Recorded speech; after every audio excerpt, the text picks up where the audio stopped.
Um, we're going to talk about Jesus' bread of life discourse. I am the bread of life. It's the first of his many I am statements in John. And a discourse just means basically a speech, conversation, something like that, something in between the speech and the conversation. And then there's this outline, but this lesson or this story is going to continue into chapter 17, which is why it says Christ teaches that he is the bread of life, part 1. So we'll only get through the first 3 points, and we won't get through all of them today of this outline. So I'm going to start by reading John 6:22-32, and then we'll start going through the outlines. On the next day after what? The feeding of the 5,000. So the day after the feeding of the 5,000. I know that seems like a long time ago to us because it was before Christmas, but it's the feeding of the 5,000. On the next day, the crowd that remained on this other side of the sea, so seesaw, they. I'm really tired. This is the crowd that was left behind after the feeding of the 5,000. They knew Jesus. They tried to make Jesus king. He ran away. They saw the disciples leave, and they were still there the next day. So the other side of the sea saw that there had only been one boat there, and that Jesus had not entered the boat with his disciples, but that his disciples had gone away alone. Other boats from Tiberias came near the place where they had eaten the bread after the Lord had given thanks. So then the crowd saw that Jesus was not there, nor his disciples. They themselves got into the boats and went to Capernaum seeking Jesus. By the way, this is where I got the name of my John study, In Search of Jesus, because in the NIV it says they went to Capernaum in search of Jesus. When they found him on the other side of the sea, they said to him, "Rabbi, when did you come here?" Jesus answered them, "Truly, truly, I say to you, you are seeking me not because you saw signs, but because you ate your fill of the loaves." Does he answer their question? No. It's like yesterday at noon would be an answer to that question, right? But he doesn't even answer. He tells them why they came, but not when he came. Do not work for food that perishes, but for the food that endures to eternal life, which the Son of Man will give to you. For on him God the Father has set his seal. Then they said to him, "What must we do to be doing the works of God?" Jesus answered them, "This is the work of God, that you believe in him whom he has sent," meaning Jesus. So they said to him, "Then what sign do you do that we may see and believe you? What work do you perform? Our fathers ate the manna in the wilderness, as it was written, he gave them bread from heaven to eat." Jesus said to them, "Truly, truly, I say to you, it was not Moses who gave you the bread from heaven, but my Father gives you the true bread from heaven," meaning himself. So this outline is going to be the setting, the command, the unbelief, the true bread, the living bread, the broken bread, and the results. Obviously, we'll just be doing in this lesson the setting, the command, and the unbelief. So we'll read again from the beginning. On the next day, the crowd that remained on the other side of the sea saw that there had been only one boat there, and that Jesus had not entered the boat with his disciples, but that his disciples had gone away alone. The other boats from Tiberias came near to the place where they had eaten the bread after the Lord had given thanks. So when the crowd saw that Jesus was not there, nor his disciples, they themselves got into the boats and went to Capernaum seeking Jesus.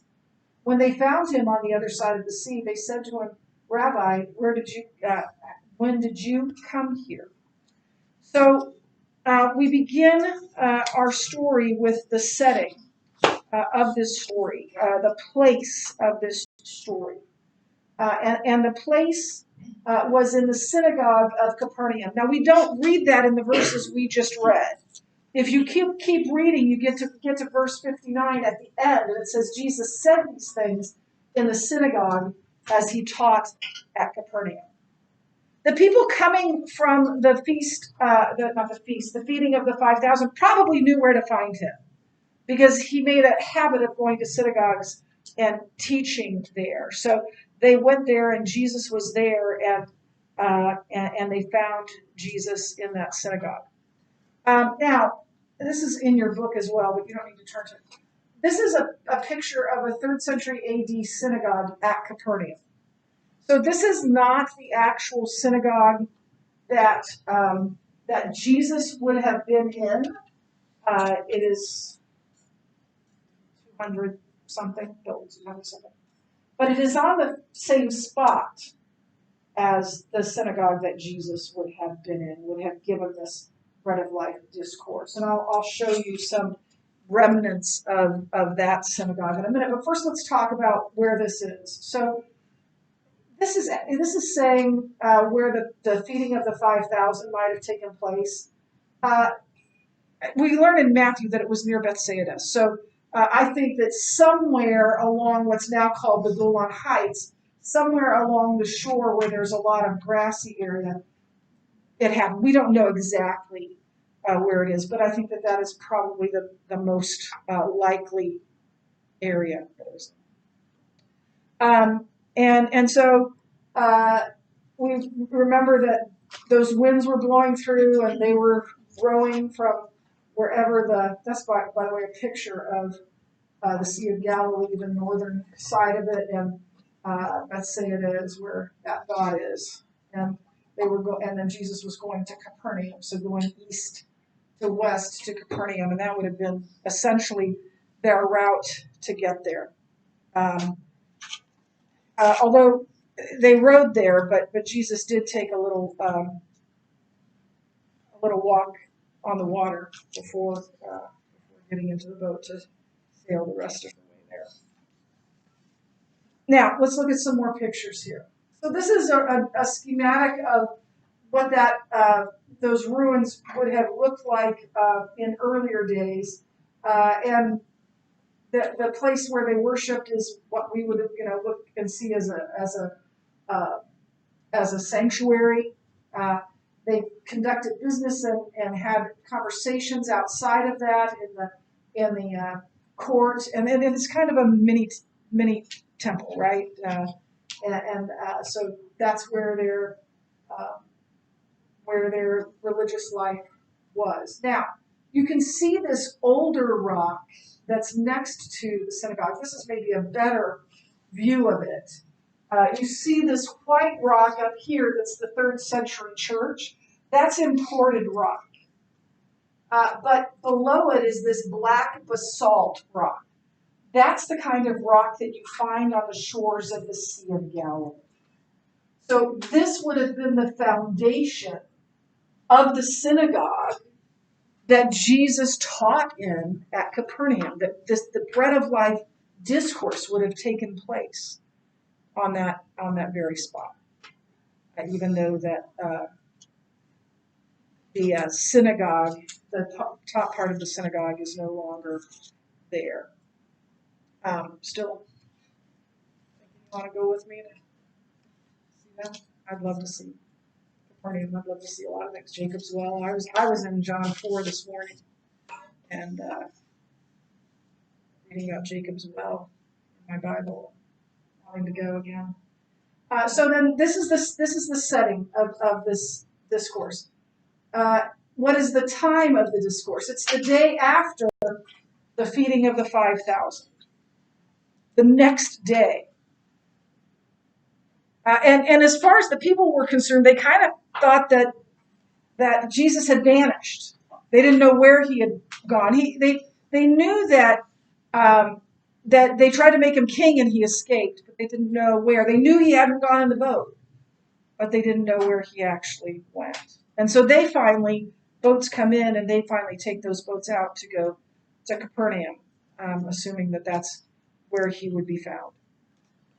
But they didn't know how he arrived at the place. And then we come to this command.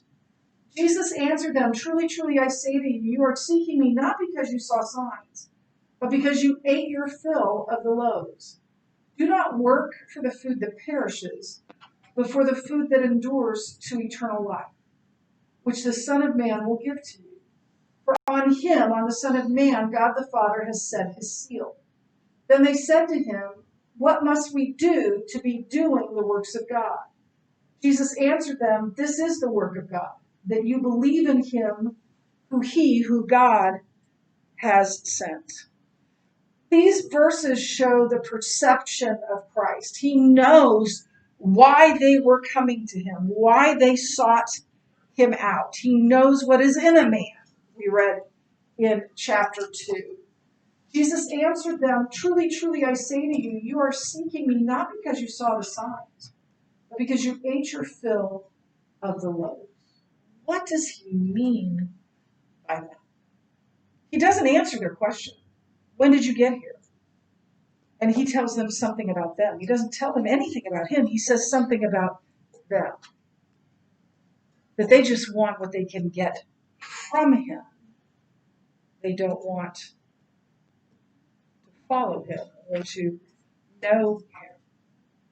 So the real issue here is that Jesus knows the real reason why they are seeking him. Why they crossed the sea to find him. Because they were curious. Which isn't a bad thing, right? But they just wanted what they could get from him. They weren't even that interested. I mean, they were, I don't know, impressed by the miracles. But their motive was selfish. They got fed. They got something they wanted. They're treating him like maybe Santa Claus or your grandmother, right? Sure, sweetie, you can have ice cream for breakfast. I may have said that a time or two. Right? They don't want a relationship with me at age 3 and 1, really, but they do want what I can give them. And that's kind of these people, what they're doing as well. And then we come to his command to pursue spiritual reality. So they say, when did you get here, right? And Jesus says, you're not interested in me, you're interested in what I can give you. And then he says this, he gives them a command, do not work. So that's a command, that's an imperative, and the assumed subject of that sentence is what? You don't work, you, for the food that perishes, but for the food that endures to eternal life, which the Son of Man will give to you. For on him, on the Son of Man, God the Father has set his seal. Here's what Jesus is actually saying. If you are as concerned and as energetic about in seeking God or seeking me as you are in gaining food and stuff, you'd be saved. You'd know who I am. You'd have a relationship with me. But they just cared about the material things. They just wanted what Jesus could provide for them temporally, not eternally. And so Jesus says, don't work for things that are fleeting. Don't work for things that have no lasting value. Work for eternal things. There are only 3 things in this universe that are eternal. The universe itself is not eternal. Only 3 things in this universe that are eternal. God, his word, and people. That's it.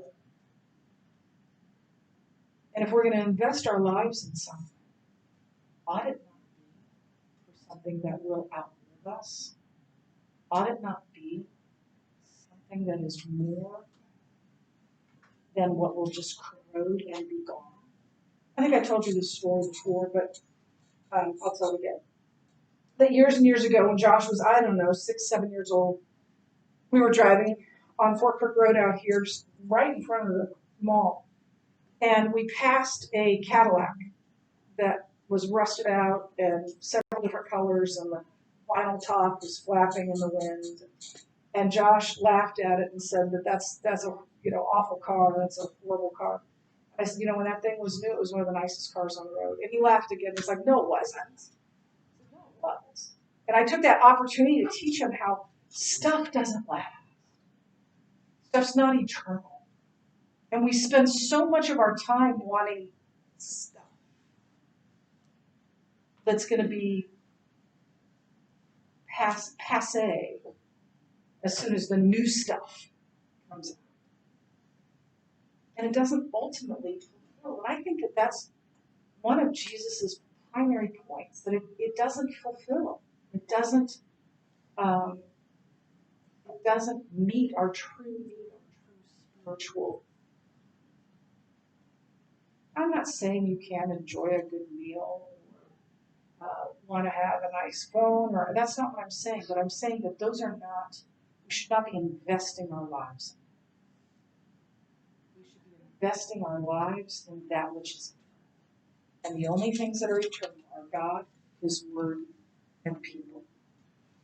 Make eternal investments with your life.